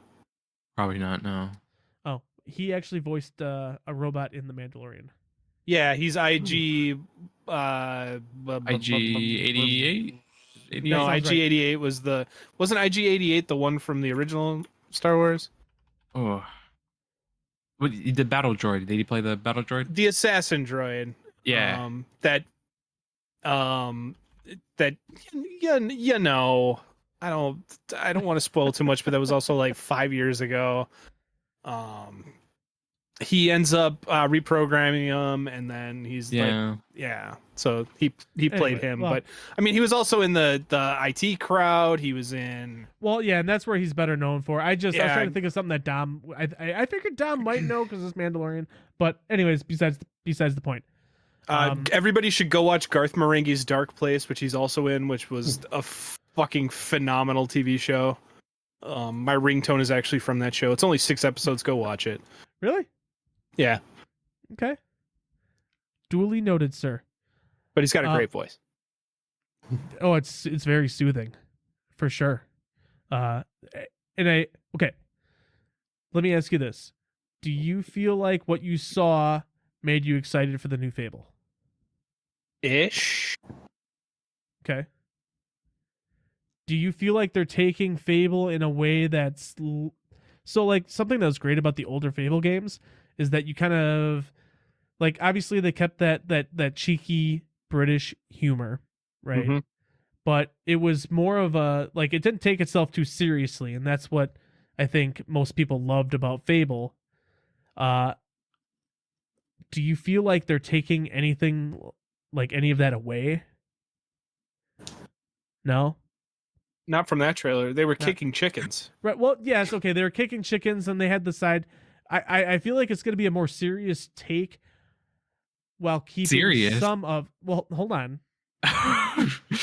It's not inherently serious, but I feel like they're going to tone back how silly it actually was. I think that was just this trailer, though, because I think it was a bait and switch. Perhaps. Yeah, because it turned into like giant man trying to crush small main character. And it's Richard Ayoade. Like, it'd be different if it was like the guy from the Vivitch, like some big like. Did you ever see the Vivitch? I have not. But it's actually been one of the. Well, I won't get into it here. But there's this big burly guy, and he's got like the deepest voice ever. Like, if it was that, it would be one thing. But it's literally Richard Ayoade who's like, I'm trying to do his voice. I make the veg. Exactly. I've got the best pumpkins. Anyways, So okay, well, there's a few things that I'm happy about. It's supposedly still an action RPG. Like, I was kind of worried because when I watched the trailer, it really did remind me of Bramble. And now Dominic saw me play that game. That game's not an action RPG. That's very much a narrative short story. It's a fable. You know? So I was kind of nervous about it becoming more of a linear story rather than a branching action RPG type thing. But and Fable 2 and 3 were pretty linear if you let them. Yeah, but you had the illusion of choice, and they did a pretty good job of that. And there was a lot of building your character up how you wanted it to, and I felt like there was a lot of freedom that way.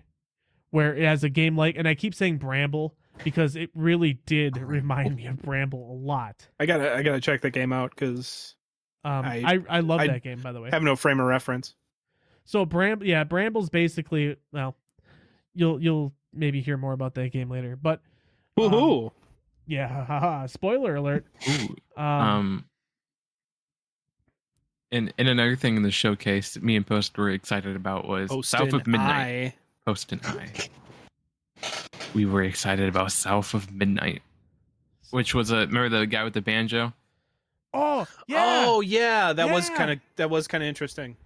Yeah, I mean, we saw nothing. It's made from the people that made We Happy Few, Contrast, as well. And it's saying it's a spellbinding third-person action adventure game set in the American Deep South, whatever. Yeah. So I think that has a lot of potential to be something fun. I wish you could have seen it. I know. I'm kind of sad now, you guys. What I loved about that trailer. That's where the blank face is coming from. Like, oh, shit. They did the Into the Spider-Verse style of animation. Yes, like that was really cool. The camera moves in 60 frames per second, but the characters are like way less. Yeah. Oh, that's so cool. No, it was perfect. It grabbed me immediately. What about? Oh, go ahead, Dan. And I'm sorry, I got excited. I just saw the Cyberpunk DLC again, and I got excited. I'm very biased towards that game, and I love Cyberpunk, and I've been waiting for the expansion for so long, and I am going to pre-order it. How do you feel about Knuckles the Echidna being in it? It's amazing. I can't wait. I can't wait. It was a good game. I thought they were going to make the expansion free, though.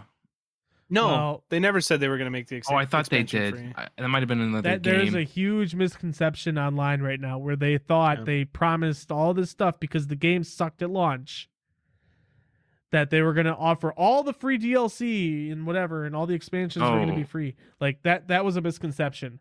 And I don't know the truth. I don't know the fact on it, but that's why there's like some uproar from some people. At least from what I remember, it was always going to be a paid expansion afterwards, much like Witcher had. Witcher had 3 of them, you know. So that was always the plan. But they basically said we're not going to make paid DLC until we give you the game we promised you that and you bought. Maybe that's where it's getting twisted. Maybe that's a good point. I'm just very excited to dive back into that universe and immerse myself. I'm definitely going to do another playthrough. When it ran, it was great. Yeah. I didn't have a problem when it first ran, but I also had, a top of the line rig, so I feel for the folks who couldn't play it. I play on my Series X, and it does it very well. So well, every so often for me, not the same system I have now, but I had a pretty intro level system I was running it on, or not intro, but it would run fine. But then weird things like it wasn't like performance issues necessarily. It's like things would get glitched. Like I get stuck on things, and like I literally can't do anything. I have to quit. Yeah, I don't think that was performance based. I think that maybe not run is the right way to say it, but I was getting stuck on this thing. Like I would. Yeah, too. I'm not smart, so I was mostly lucky in my playthrough where nothing really broke, like glitch wise, except every now and then I'd get to an intersection and a car would just fly through, and I mean in air. Yeah, that happened to me too. That's just more Milwaukee kind of stuff. I was used to it. Hey, you just brushed it off. It was no big deal. No, I had the whole like roads disappearing thing and like roads not existing. Like there was no texture in the game for it. There's interesting. So that was right at release. But in the showcase, there was a couple of misses, in my opinion. Like Payday, I think Payday 3. Yeah, they just announced that. That's gonna cool, I guess. Nobody wants Payday. Diehard Payday fans are probably like, oh shit. It didn't look bad, but like you said, like they're way too late to capitalize on Payday at this point. I think that genre of gaming's fallen off. Yeah. Severely. I think like that would have done well back in like 2013. The Fallout 76 thing. What? No. The Payday. It's something. It's. I don't know. I think having that really super hyper cooperative gameplay can be a lot of fun. I think if they made it free to quick. play, Yeah, it would quick. work. Yeah, it could definitely be fun with like a group of friends, but that's with a lot of games though. true. Yeah. I'm just defending Payday. That's okay. I loved Payday too. I loved it. What was the big outrage with them though? There was like a thing. Like people were mad at the devs of Payday. There were a couple. Yeah, I don't remember a what couple they times, were. and most of them, like I remember, one of them was with the H3 people.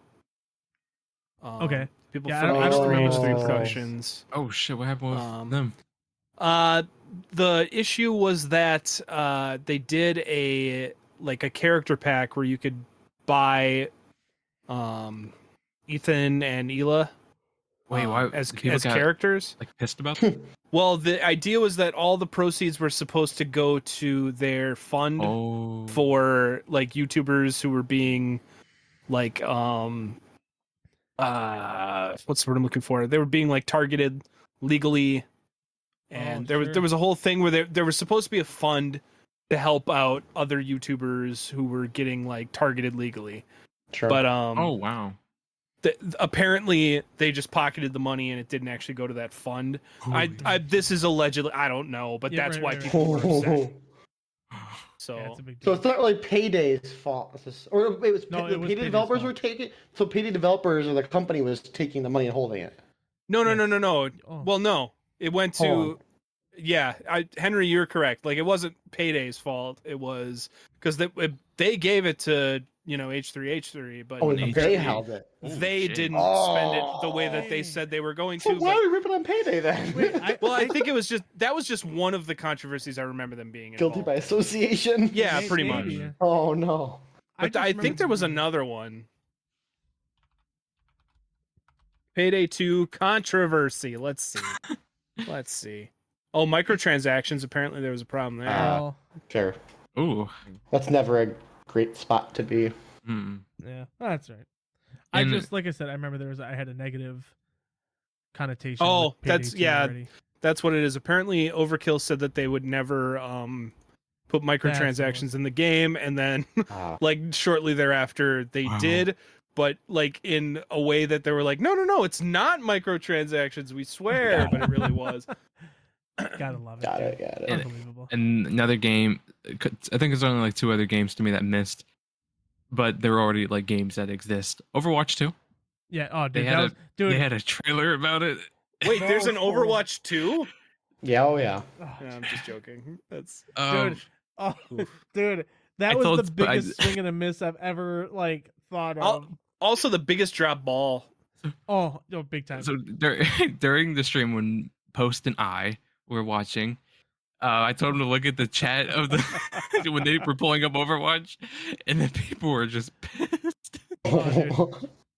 So like the whole thing was like they took away the PvE thing that they promised was going to be happening with all this cool stuff, and then they're showing this fucking trailer with story PvE. Yeah, they're adding like little stuff. Did you ever play any of the events on Overwatch 2? I mean, Overwatch at all? No, they had little events, PvE events, and they're like little fun little things, and that also helped build up the hype for the Overwatch 2. Basically, it's going to be like that, but over time, and they were showing the abilities on the trailer that were just like normal abilities compared to like the big trailer they had before with special abilities. It was so bad. It was ridiculous. It was pretty rough. It was a cool trailer if PvE was actually gonna get. Well, if they didn't shit the bed 2 weeks prior, it would have been fine. Yeah, I think if they showed that right after, way before 2 weeks. Was it? Well, I thought they only announced that they weren't doing the PvE. Well, they announced that they weren't doing PvE, but how long have they been sitting on their fucking hands on that? You know what I mean? Yeah, like the game was supposed to launch with PvE. Yeah, that's true. That's a good point. They've been fair point. I think it was like rumored that it's been a couple months since they stopped working on it, and they just announced it not too long ago. Yeah, it was just a formal announcement. Everybody saw it coming. Yeah. Yeah, I feel like they should have shown that trailer during that time where they canceled PvE, because it would have made the blow. It would have hurt still. They would have hurt them a lot, but I think the blow would have lessened if they showed that. I think the trailer literally just should have been Overwatch 2. We swear it exists. Go play it. Like that's. Do you know what the worst part is? Like, I still enjoy playing that shit with my kids. Like, my wife will play that even. Like, it's one of the few games my wife actually enjoys playing. So it's like, it hurts that like they fucked up so bad and everyone hates it because, like, it's something I can play with my wife. I mean, and kids. yeah, it's Overwatch. Right. It's still Overwatch. Right? I know, but like, it's tarnished. I can't even play Overwatch anymore like I used to. I get just so like sad when I play. Yeah. And I'm assuming the last one was the Fallout 76. Yeah, but like everyone knows coming. Fallout 76. There's no point of really going into it. Yeah, I still refuse. One day I will convince Post to play that game with me. Dude, one day. I would play it honestly. I feel like it could be. Why was I? I don't know. I think I have no idea why you're trying to get me to play it in the first place. I don't remember. It was only a couple years ago. Yeah, one day we're gonna play it. I will join in. I really only had two major points I wanted to get out of my system before we go here. Is number one, Starfield. Now I don't know if any of you guys are as excited for Starfield as I am. Before we jump into Starfield, can we talk about the RGG Summit? This is a quick little thing about it. It's the people that make the Yakuza games. Get it out of your system, boy. Okay, so they had their own summit a day after the showcase, and in the beginning, I was watching on my PC, and they had English translators talking over the Japanese people, of course. And in the beginning of the stream, everyone was the same volume, so you couldn't understand what the fuck was going on. You would hear people talking Japanese, and then the translators were like struggling to keep up.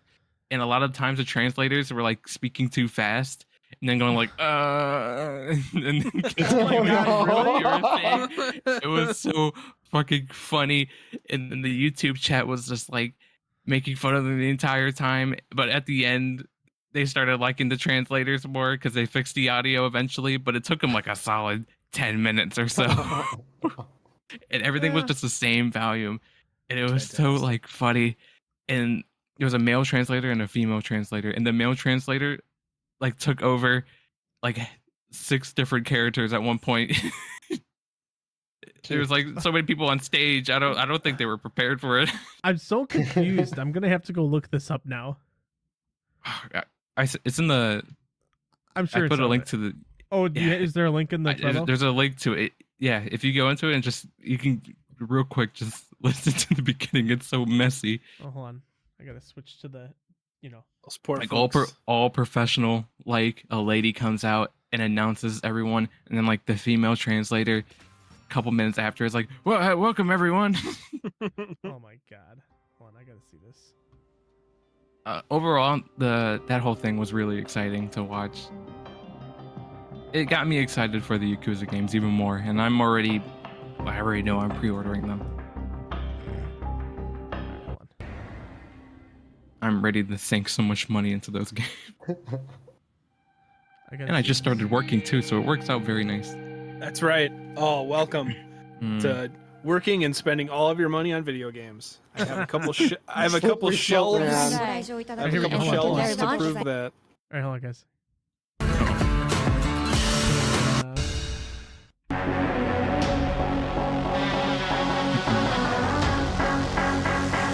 Dude, what is up with their 14-minute long intro? Oh yeah, it was.本日はお忙しい中、RGG サミットサマー2023留学国スタジオ Yeah, I can't wait to play Sea of Thieves again for Monkey Island. I agree.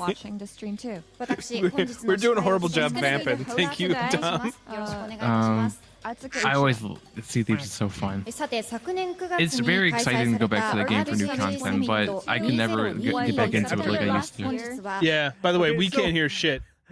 I know. I was just like, well, it was funny because the person was talking, the translator was talking at the same volume, and then you guys were talking at the same volume. Like already talking. It was just, it was great. I loved it. It was fantastic. So the folks in the audience got to hear Yeah, they got to hear everybody talking shit. all at once. It was great. I should have shut up. No, it's okay. I think it added to the charm of the bit. It was a charming bit. Yes. So, Starfield, I don't know if, Henry, is that on your radar? It is on my radar. I have not watched anything like significant, but I know the minimum hardware. I used to know the minimum hardware specs. I was reading them earlier today. Oh, were you? And Max and recommended, and I was reading the technical details of it, but okay. I know nothing what it's about. I just know the hardware requirements and engine and whatnot. Okay. I haven't noted. I'm with Henry, but on purpose. I have not watched anything related to Starfield or Spider-Man because honestly, good. I'm gonna buy them both. I know I'm gonna buy them. So well, should we not talk about it? No, trailers. We won't talk too much about it. Trailers aren't great anymore. Like they can, well, not great anymore. But they can really ruin a series. Or also reading people's comments on a trailer. Okay. Oh, it's awful. So yeah, I won't go too deep on the Starfield. There was a couple things that were spoiled. I'm not going to bring them up. But you're Josh, in space. There's space involved. I shouldn't have asked. I know, but I had to tell you. No, it's you really spoiled. Wanted to know. You really wanted to know. I gotta ask Josh: are you going to be getting the high value collector's edition version of Starfield? No. Oh, but you get a little cool watch. Is that what's in it? A little watch. It's a case. With like a watch and a patch. You know how like in Fallout you get there's the Pip-Boy. The Pip-Boy. Yeah. Well, in Starfield you get a watch, a smart watch. Okay. Which, by the way, you get that watch in the collector's edition, but it's not even like a smartwatch. It just tells time. That's, I mean, it's still cool as just a little for $200. Oh, doesn't it come with a controller? Come on! Doesn't it come with a custom controller? No, it doesn't come with the controller. Oh, I thought it did. Buy one. Yeah, the controller's probably separate. Yeah. But okay, well, we won't spend too much time on it then. I can tell you this: what they showed. Like, I don't have any reservations. I feel like this is going to be a really good game. I mean, they showed a ton of gameplay, and Dom, your face reminded me of there was a clip where someone said that they wanted to they like to use stealth, and I shouldn't have even brought it up now. So all of these people were talking about all their different play styles, and there was just a woman who it was just how she said it, and kind of her stature and her stature. She was just like, I like to play stealthily, and me being live, I couldn't hold it together, and I just let out a laugh, and then Dom went ballistic and chat. I clipped it. Oh, no. It was just, it's someone who, might struggle to be stealthy in real life. Like myself. And I just found it funny. I couldn't hold it in.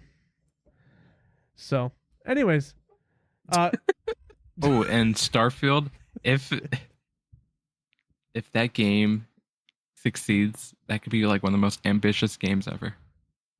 Well, yeah. I think it already is one of the most ambitious games ever.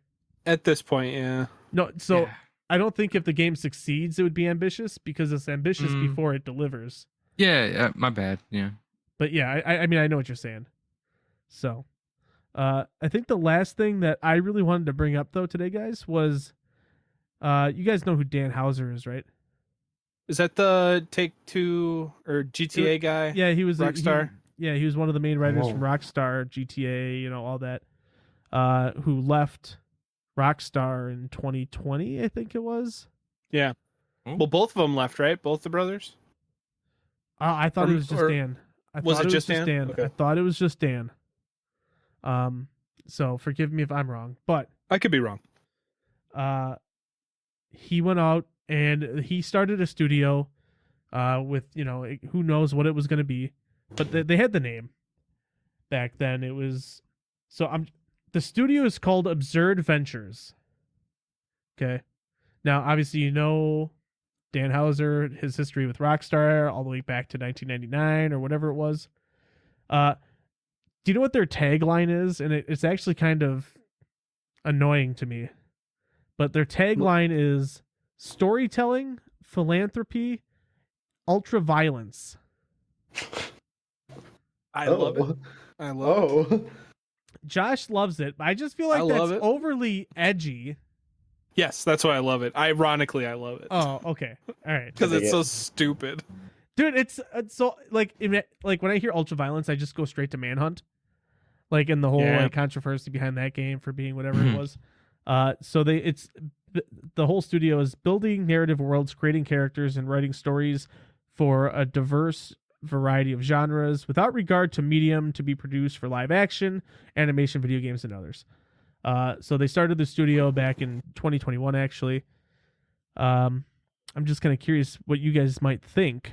And Henry, I'll start with you just because I feel like we've been... I'm along for the ride, baby. This is such a corpo response, but I'm going to give it anyway. I think it's really cool when people take a risk like that. You left I'm assuming that he left on good terms, but you left a really good, cushy, potentially a high-level corporate job at a company that makes a bunch of money, for better or for worse, and you took a huge risk. And I don't know what their investment structure looks like, but that's a really cool. If you're gonna create something totally new, totally unique, and you threw away a really cushy, easy, probably easier job, to do something that you're passionate about or interested in, that's really cool. If you can deliver on it, what does ultra violence mean? I don't know, but I would assume very high levels of violence. I was right. Is that is that Doom with a chainsaw to cutting through somebody? I don't know. I mean, that's fair. I just think of Manhunt. Like that's like the word ultra violence in my brain. I don't even care if it was Dan Houser or not. It goes to Manhunt, just because of that game. Our like, industry, though, is getting so consolidated. Like you see Activision, you see all these companies are kind of forming, and it's nice to see new studios and new entities get into the game, or at least break off and do their own thing. Right. I don't think that's necessarily a bad thing. I think some of these companies go when you let more of an artistic direction guide your product, you get typically a better solution, right? That's like when you have a dev lead a company or a former dev or whatever, right? In my opinion, the final product turns out better than someone got their MBA and has never played a video game, right? Sure. Yeah.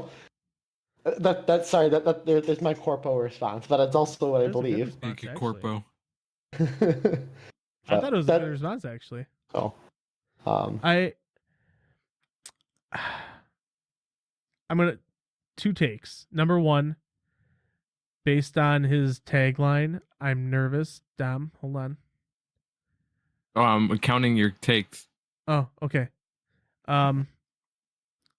It honestly makes me nervous for what we can expect out of GTA 6.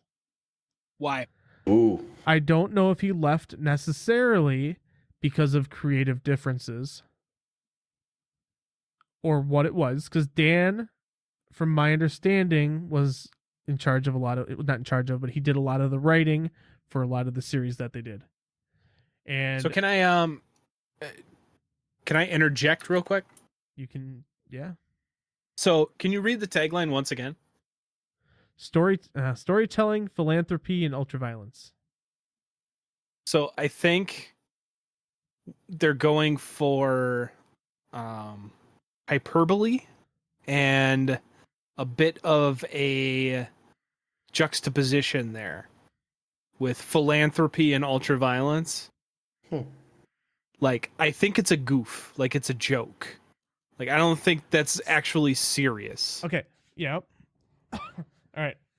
Fair point.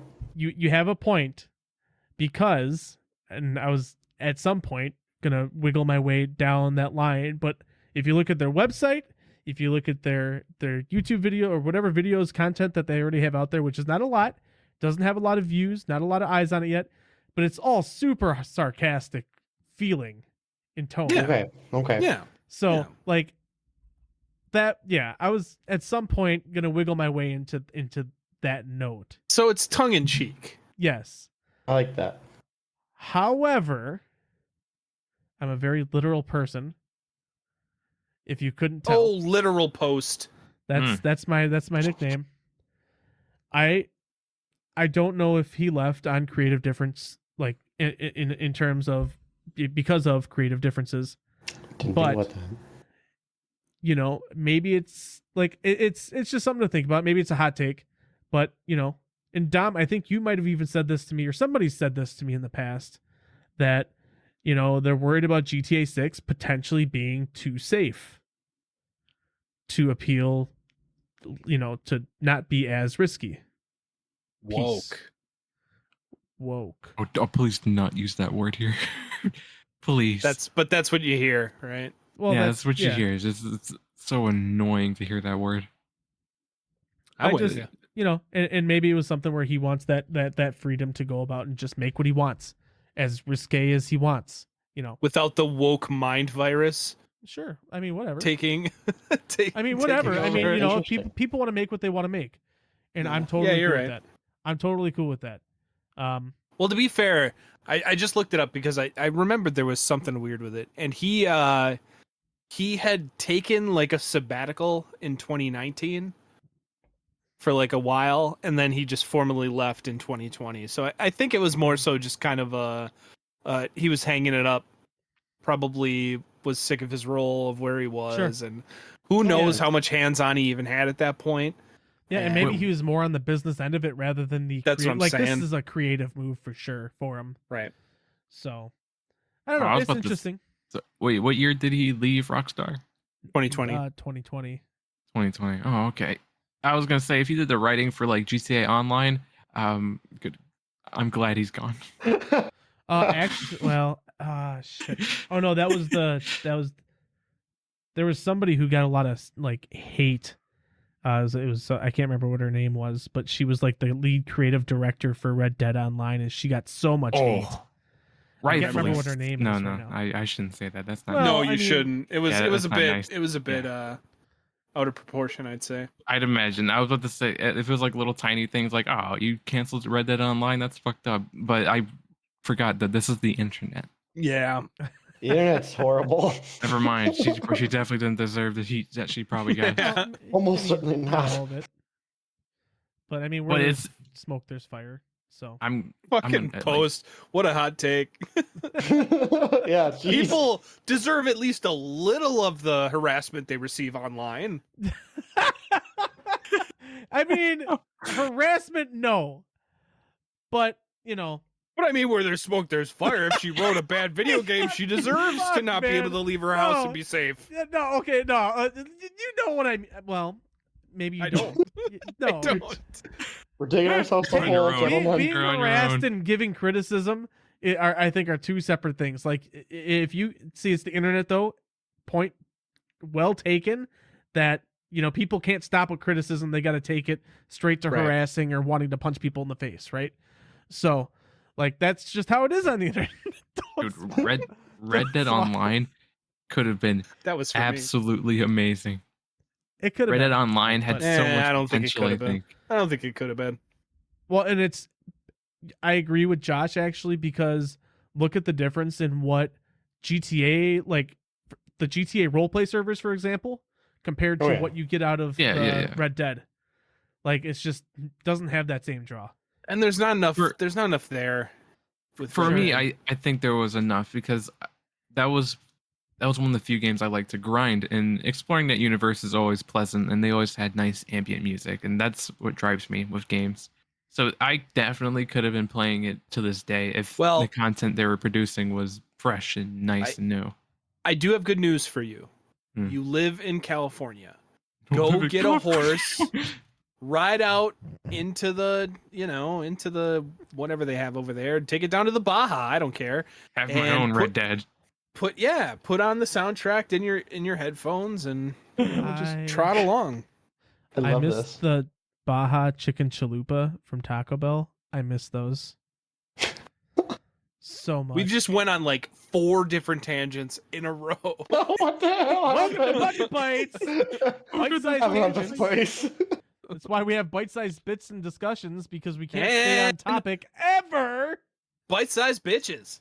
That's us. Bite-sized bitches.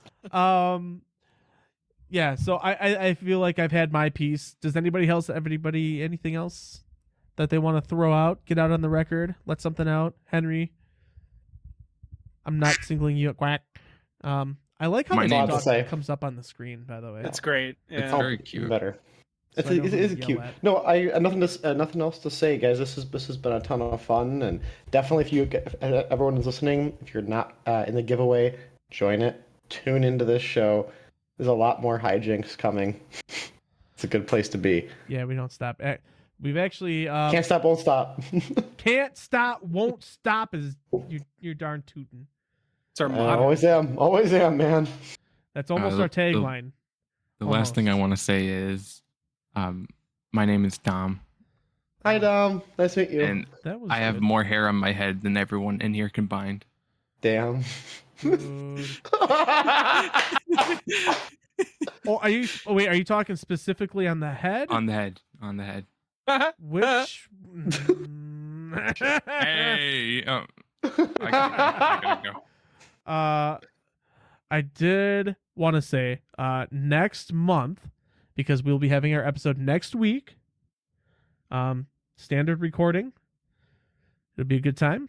But next month we've got a pretty big month. I just want to give you guys kind of Huge. a heads up on. So we're obviously off on the 30th. But on the 1st, we're going to be announcing our July game of the month, which will be going back to its standard format. Which game is to be announced. Then that following Friday, on July 7th, we've got the streamer known as Bike Man. Pretty So excited good for that. dude. What'd you say, Josh? So excited for that episode. So he's a pretty big deal. He's a good dude. If you haven't checked him out, make sure you go check him out on twitch.tv/bikeman. Seems fun. Really fun content.